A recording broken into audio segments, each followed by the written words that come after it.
നമസ്കാരം.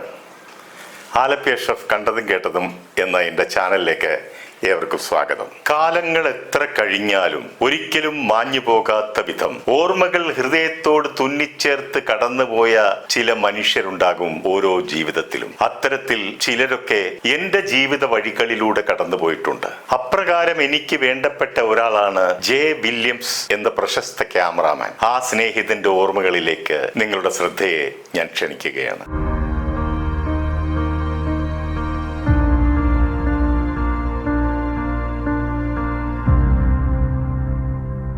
കണ്ടതും കേട്ടതും എന്ന എൻ്റെ ഈ പ്രോഗ്രാമിൽ ഞാൻ കണ്ടതും ഞാൻ കേട്ടതുമായ കാര്യങ്ങൾ സത്യസന്ധമായി അവതരിപ്പിക്കുക എന്നതാണ് എൻ്റെ ദൗത്യമെന്ന് ഞാൻ വിശ്വസിക്കുന്നു. കഴിഞ്ഞ ഒരു എപ്പിസോഡിൽ ലോഹിതദാസുമായി എനിക്കുണ്ടായിരുന്ന ബന്ധത്തെക്കുറിച്ച് ഞാൻ പറയുകയുണ്ടായി. അദ്ദേഹം ആദ്യം തിരക്കഥാ സഹായിയായി വന്നതും തിരക്കഥ എഴുതി തുടങ്ങിയതും ഞാൻ സംവിധാനം ചെയ്ത കൊട്ടും കുരവയും എന്ന ചിത്രത്തിലായിരുന്നു എന്നുള്ളതാണ് സത്യം. ഈ സത്യം അദ്ദേഹം വെളിപ്പെടുത്തിയിട്ടില്ലെങ്കിലോ മറ്റാരും പറഞ്ഞിട്ടില്ലെങ്കിലോ അത് എന്റെ കുറ്റമല്ല. അതുകൊണ്ട് അത് സത്യമല്ലാതായി മാറുന്നതുമില്ല. മരിച്ചവർ കഥാപാത്രങ്ങളായി വരുന്ന എന്റെ എപ്പിസോഡുകളിൽ ജീവിച്ചിരിക്കുന്ന സത്യമറിയാവുന്നവരുടെ പേരുകളും ഞാൻ വെളിപ്പെടുത്തുന്നുണ്ടല്ലോ. തിലകനും സിബി മലയിലുമൊക്കെ ലോഹിതദാസിനെ സഹായിച്ചിട്ടുണ്ടാകാം എന്ന് കരുതി ഞാൻ ചെയ്തതും പറഞ്ഞതുമൊക്കെ സത്യമല്ലാതായി മാറുമോ? മറ്റു ചിലരുടെ അഭിപ്രായം മൺമറഞ്ഞു പോയവരെ കുറിച്ച് പറയുവാൻ പാടില്ല എന്നുള്ളതാണ്. അങ്ങനെയാണെങ്കിൽ ചരിത്രം എന്നൊന്ന് ഉണ്ടാകില്ലല്ലോ. ഒരാൾ മൺമറഞ്ഞു പോയാലും അവർ ചെയ്തിട്ടുള്ള നന്മകളും തിന്മകളും എല്ലാവരും അറിയുമെന്നും അത് ചർച്ച ചെയ്യപ്പെടുമെന്നും ജീവിച്ചിരിക്കുന്നവർ അറിയട്ടെ. അതിൽ നിന്നൊക്കെ ഒരുപാട് പാഠങ്ങൾ ഉൾക്കൊള്ളാനുമുണ്ടല്ലോ. ഉന്നത സ്ഥാനത്തിരിക്കുന്നവരൊക്കെ പറയുന്നതും ചെയ്യുന്നതൊക്കെ സത്യവും അല്ലാത്തവർ അനുഭവിച്ചതും നേരിട്ടറിവുള്ളത് പറയുന്നതുമൊക്കെ അസത്യമാണെന്ന് പറയുന്നവരോട് സഹതപിക്കാനല്ലേ കഴിയൂ. പ്രശസ്ത ക്യാമറാമാൻ ജെ വില്യംസിനെ കുറിച്ച് പറയുമ്പോൾ അദ്ദേഹം എന്റെ 2 ചിത്രങ്ങളിൽ ക്യാമറ ചലിപ്പിച്ചിട്ടുണ്ട്. അതുകൊണ്ട് തന്നെ അദ്ദേഹവുമായും അദ്ദേഹത്തിന്റെ കുടുംബവുമായും വളരെ അടുത്ത ബന്ധമാണ് എനിക്കുണ്ടായിരുന്നത്. സിനിമ ഇല്ലാത്ത വേളകളിൽ AVM സ്റ്റുഡിയോയിലെ എഡിറ്റർ ശങ്കുണ്ണിയുടെ റൂമിന്റെ വെളിയിലിട്ടിരിക്കുന്ന ബെഞ്ചിൽ അദ്ദേഹം എപ്പോഴും ഉണ്ടാകുമായിരുന്നു. എല്ലാ സിനിമാ ന്യൂസുകളും അപ്ഡേറ്റ് ചെയ്യുന്ന ഒരു സ്ഥലമായിരുന്നു അത്. ടെക്നോളജി പുരോഗമിക്കുന്നതിന് വളരെ മുൻപ് തന്നെ ക്യാമറ കൊണ്ട് അത്ഭുതങ്ങൾ സൃഷ്ടിച്ച് ആശ്ചര്യപ്പെടുത്തിയിട്ടുള്ള ക്യാമറാമാനായിരുന്നു ജെ വില്യംസ്. സിനിമയിൽ റിസ്കുള്ള ഷോട്ടുകൾ എടുക്കണമെങ്കിൽ മറ്റ് ക്യാമറാമാൻമാർ നിർദ്ദേശിക്കുന്ന പേരായിരുന്നു ജെ വില്യംസ്. അതിനൊക്കെ ധാരാളം ഉദാഹരണങ്ങളുമുണ്ട്.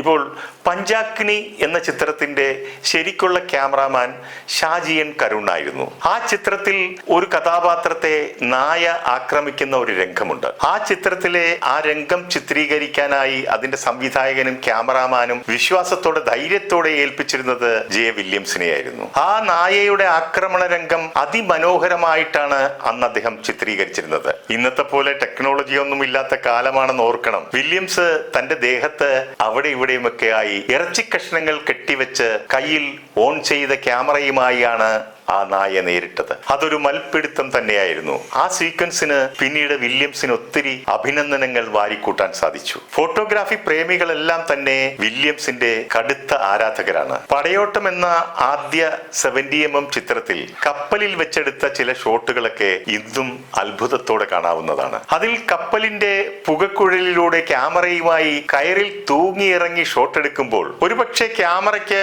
നാശം സംഭവിക്കാൻ സാധ്യതയുണ്ടെന്നറിഞ്ഞ അതിന്റെ സംവിധായകൻ അപ്പച്ചൻ അത് കാര്യമാക്കണ്ട, വില്യംസ് ചെയ്തോളൂ എന്ന് പറഞ്ഞ അനുവാദവും ധൈര്യവും നൽകി. റിസ്കുള്ള ഷോട്ടുകൾ എടുക്കുമ്പോൾ പലപ്പോഴും വില്യംസിന് പരിക്കുകൾ പറ്റാറുണ്ട്. എന്നാൽ ക്യാമറയ്ക്ക് ഒരു പോറൽ പോലും ഏറ്റിട്ടില്ല എന്നുള്ളത് ഒരു യാഥാർത്ഥ്യമാണ്. വില്യംസിന്റെ സ്വഭാവത്തിൽ ചില പ്രത്യേകതകളുണ്ട്. ആ സ്വഭാവം പലപ്പോഴും പല സംവിധായകരെയും വില്യംസിൽ നിന്നും അകറ്റിയിട്ടുമുണ്ട്. ചൂടായി പൊട്ടിത്തെറിക്കുക, എത്ര വലിയവനാണെങ്കിലും വകവെച്ച് കൊടുക്കാതിരിക്കുക, ദേഷ്യം വന്നാൽ പിന്നെ പുഴുത്ത ചീത്ത വിളിക്കുക, ഇതൊക്കെ സ്ഥലകാല ബോധമില്ലാതെ തട്ടിവിടും. അതുകൊണ്ടുണ്ടാകുന്ന ഭവിഷ്യത്തുകളൊന്നും അദ്ദേഹം മൈൻഡ് ചെയ്യാറുമില്ല. അതുപോലെ തന്നെ അദ്ദേഹത്തിന്റെ സ്വഭാവത്തിൽ അധികം പേർക്ക് അറിയാൻ പാടില്ലാത്ത ഒരു സവിശേഷത, ശുദ്ധനിൽ ശുദ്ധനായ ഒരു പഞ്ചപാപമാണ് അദ്ദേഹത്തിന്റെ ഉള്ളിലുള്ളത് എന്നുള്ള സത്യം. അത് കൂടുതൽ അടുത്തറിഞ്ഞവർക്ക് മാത്രമേ മനസ്സിലാകൂ. അത് മനസ്സിലാക്കിയവർ അദ്ദേഹത്തിന് വീണ്ടും പടം കൊടുക്കാറുമുണ്ട്. ഞാൻ ഞാൻ സംവിധാനം ചെയ്ത വിശ്വസിച്ചാലും ഇല്ലെങ്കിലും എന്ന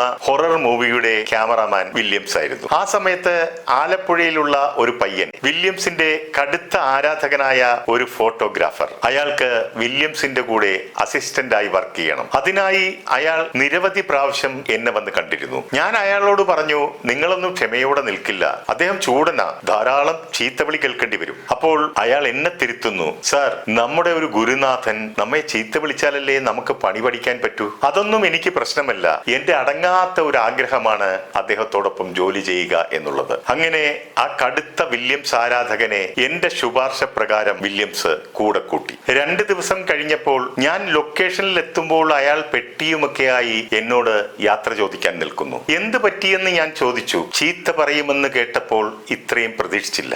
അമ്മയൊക്കെ പറയുന്നത് കേൾക്കാനാവില്ല സാർ, ഞാൻ പോവുകയാണ്, അയാൾ നെടുവീർപ്പോട് പറഞ്ഞു. ഞാൻ പറഞ്ഞു, ഞാൻ അപ്പോഴേ പറഞ്ഞതല്ലേ ചെറിയൊരു തെറ്റ് പോലും ഉണ്ടാകാതെ നോക്കണമെന്ന്. അതും കേട്ട് ഒന്നും മിണ്ടാതെ അയാൾ സ്ഥലം വിട്ടു. ശങ്കരൻ നായർ സംവിധാനം ചെയ്ത് കമലഹാസനും സെറീന വഹാബും അഭിനയിച്ച മദനോത്സവം എന്ന ചിത്രം ഒരു ചരിത്ര വിജയമായിരുന്നു. അതിന്റെ cameraman J വില്യംസുമായിരുന്നു. Madanolsavam south India മുഴുവൻ വെന്നിക്കൊടി നാട്ടി. അതിലെ ക്യാമറാമാൻ വില്യംസിന് അഭിനന്ദന പ്രവാഹമായിരുന്നു. അതിമനോഹരമായ ലൈറ്റിംഗ് പാറ്റേണും ഔട്ട്ഡോർ സീനുകളുടെ മനോഹാരിതയും എടുത്തു പറയേണ്ടതുമാണ്. ആ ചിത്രത്തോടെ വില്യംസിന് തെലുങ്കിൽ NT രാമറാവു നായകനായ ചിത്രത്തിന്റെ കരാറിൽ ഏർപ്പെട്ടു, അഡ്വാൻസും വാങ്ങി. NTRന്റെ പടങ്ങൾ ചെയ്യുന്നു എന്നറിഞ്ഞപ്പോൾ തന്നെ വേറെയും 4-5 തെലുങ്ക് പടങ്ങൾ ബുക്ക് ചെയ്യപ്പെട്ടു. മലയാളത്തിന്റെ 10 ഇരട്ടിയോളം ശമ്പളം ലഭിക്കുമെന്ന് ഓർക്കണം. വമ്പൻ സെറ്റുകളിലാണ് ചിത്രത്തിന്റെ കൂടുതൽ സീനുകളും. ഷൂട്ടിങ്ങിന് 2 ദിവസം മുമ്പ് തന്നെ സെറ്റിന്റെ ലൈറ്റിംഗ് ഒക്കെ ആരംഭിക്കും. അങ്ങനെ വില്യംസ് 2 ദിവസം കൊണ്ട് വലിയൊരു പാലസ് ഗംഭീരമായി ലൈറ്റപ്പ് ചെയ്തു. ഷൂട്ടിംഗ് തുടങ്ങുന്ന ആദ്യത്തെ ദിവസം NT രാമറാവു സെറ്റിലേക്ക് വന്നാൽ ഒരു മുട്ടുസൂചി അവിടെ വീണാൽ പോലും അതിന്റെ ശബ്ദം കേൾക്കാൻ പറ്റും. എല്ലാവരും വന്ന് കാലിൽ തൊട്ട് അനുഗ്രഹം വാങ്ങുകയും ഭയഭക്തി ബഹുമാനത്തോടെ അച്ചടക്കത്തോടെ സെറ്റിൽ നിൽക്കുകയും ചെയ്യും. അപ്പോൾ അതാ NTR നോക്കുമ്പോൾ കാണുന്നത് അവിടെ ഫിക്സ് ചെയ്തിരിക്കുന്ന മിച്ചൽ ക്യാമറയുടെ പിന്നിൽ നിന്നും പുക ഉയർന്നു വരുന്നതായിട്ടാണ്. അദ്ദേഹം കാണുന്നു സിഗരറ്റും പുകച്ചുകൊണ്ട് നിൽക്കുന്ന ക്യാമറാമാൻ വില്യംസിനെ.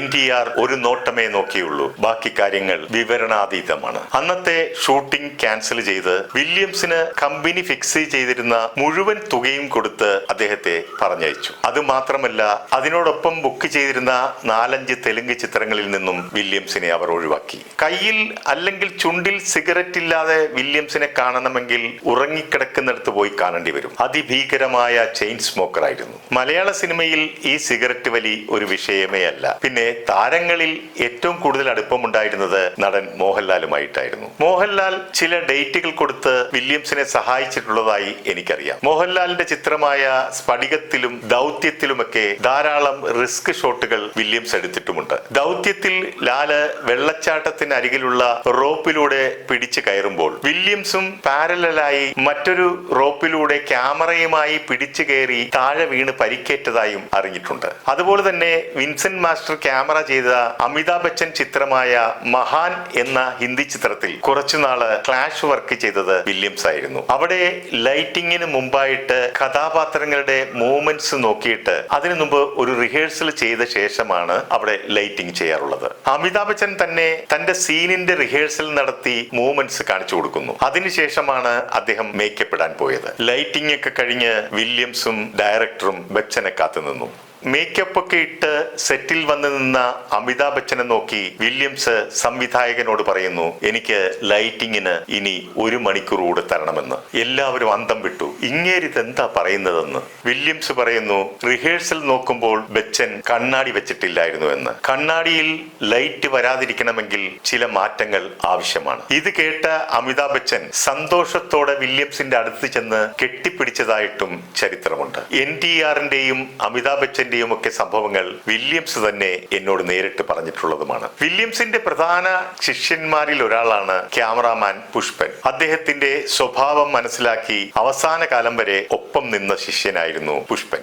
പുഷ്പൻ പലപ്പോഴും തിരുവനന്തപുരത്ത് വില്യംസിന്റെ അനുസ്മരണ ചടങ്ങുകളും മറ്റും സംഘടിപ്പിക്കാറുമുണ്ട്. വില്യംസിന്റെ ഭാര്യ ശാന്തി ചേച്ചി സീരിയലുകളിലും സിനിമകളിലുമൊക്കെ അഭിനയിക്കുന്ന നടി കൂടിയാണ്. അന്യൻ എന്ന ചിത്രത്തിൽ വിക്രമിന്റെ അമ്മയായി അഭിനയിച്ച് അവർ നല്ല പ്രശസ്തി നേടിയിരുന്നു. വില്യംസിന്റെ അവസാന നാളുകളിൽ ഏറ്റവും തുണയായിരുന്നത് നിർമ്മാതാവ് സുരേഷ് കുമാർ ആണ് എന്നുള്ളത് ഇവിടെ പറയാതിരിക്കാൻ പറ്റില്ല. വാക്കുകൾ താക്കോല് പോലെയാണ്. ഏത് ഹൃദയത്തിന്റെ വാതിൽ തുറക്കാനും ഒരിക്കലും തുറക്കുവാനാകാത്ത വിധം പൂട്ടുവാനും വാക്കുകൾക്ക് കഴിയും. എത്ര തകർന്നിരുന്നാലും തിരിച്ചു വരുവാൻ ആശ്വാസവാക്കുകൾ മതി. നഷ്ടപ്പെട്ടതെന്തും തിരിച്ചു പിടിക്കുവാൻ ആത്മധൈര്യത്തിന്റെ വാക്കുകൾ മതി. പിരിഞ്ഞു പോയവരെ ചേർത്ത് പിടിക്കാൻ കരുതലിന്റെ വാക്കുകൾ മതി. ഒപ്പം നിന്നവരെ ഒറ്റപ്പെടുത്താൻ മൂർച്ചയേറിയ വാക്കുകൾ മതി. നിർത്തുന്നു. നന്ദി, നമസ്കാരം.